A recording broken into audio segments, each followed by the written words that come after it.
Hello and welcome to Trojan Talk. I'm your host, Aaron Taylor, with today's Morgan Drinkard, here to talk about TroyFest. And Morgan, thanks for joining me today. Thank you for having me. And TroyFest, this is an annual event that is beloved by most everyone in the community. Downtown Troy, filled with artists, filled with vendors.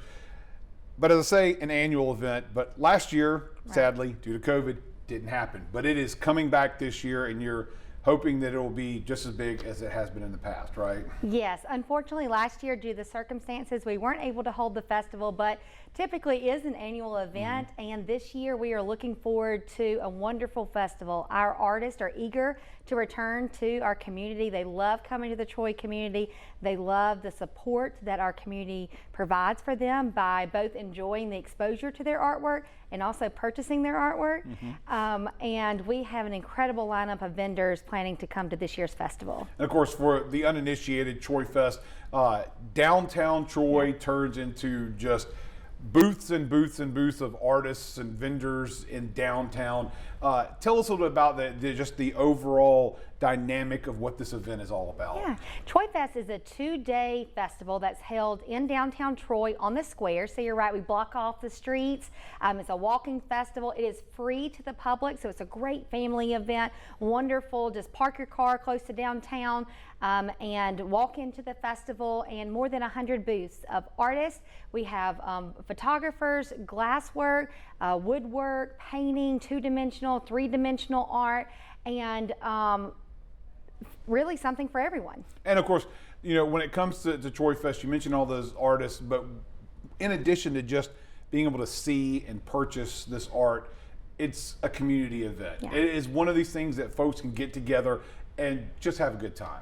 Yes, and I think this year more than ever, our community is excited about gathering together safely. And that is something that the Alabama Department of Tourism is really encouraging. There are ways that we can gather safely. And so TroyFest being an outdoor event, we look forward to people gathering in a safe way and being among other people and enjoying the community. Now, in that regard, when it comes to COVID, are you scaling back the number of artists that are taking part this year due to COVID, or how's that working? Yeah, actually not. Our artists are excited about coming. We have new artists. We have turned down artists for coming to the festival. We will have some changes to the layout of our festival to accommodate some spacing requirements. So you may see a few changes. We're not going to have a community corner booth, and we're going to be spread out. Like the map of our festival is going to extend beyond the square just a little bit to provide some spacing between those booths. But no, our artists,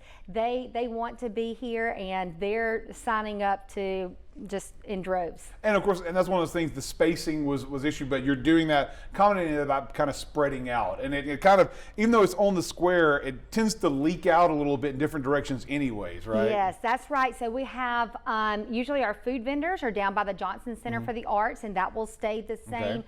The street that goes down by Bird Drugs, you'll see our artists extend farmers market area down that way between Bird Drugs and Confetti Crate, and of course in the interior of the square, but then also the exterior of the square, like in front of Sips on the Square.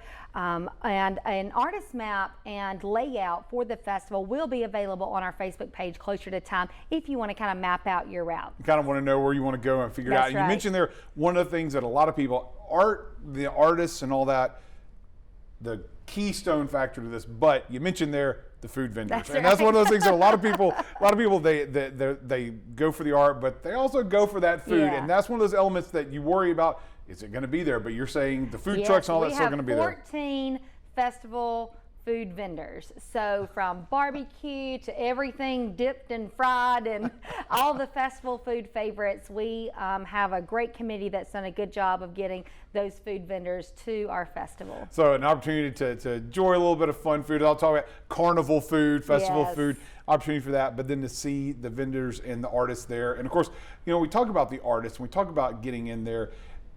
It's not just necessarily buying art. You do have some of the artists there that are actually demonstrating and showing the art and showing how that work is done at this festival as well. Yeah, that's right. We have demonstrating artists, and in fact, that's an extra award category for our artists. And so if they are going to be demonstrating their art, actually producing artwork, creating artwork during the festival, we encourage that by asking them to enter another prize award category. Also at the Johnson Center for the Arts this year, their director, Ms. Brenda Campbell, is working on having some interactive artist opportunities in both the Johnson Center and the studio. So yes, hands-on learning opportunity, and then just the artists themselves sometimes can be a great experience for sharing stories and their craft and why they do what they do. A lot of creativity on display on the square in downtown Troy. Now, once again, for anybody who's interested in taking part in this year's TroyFest, when and where can they go? Okay, April 24th, 25th, last full weekend in April each year. And the festival is held on Saturday from 9 a.m. to 5 p.m. and then on Sunday from 10 a.m. to 4 p.m. All right, and here's hoping that things go off without a hitch this year because we missed it last year, but it's coming back with a vengeance this year. I want to thank you for joining us today, Morgan, and tell us about TroyFest. Thank you. And thank you for joining us on today's edition of Trojan Talk.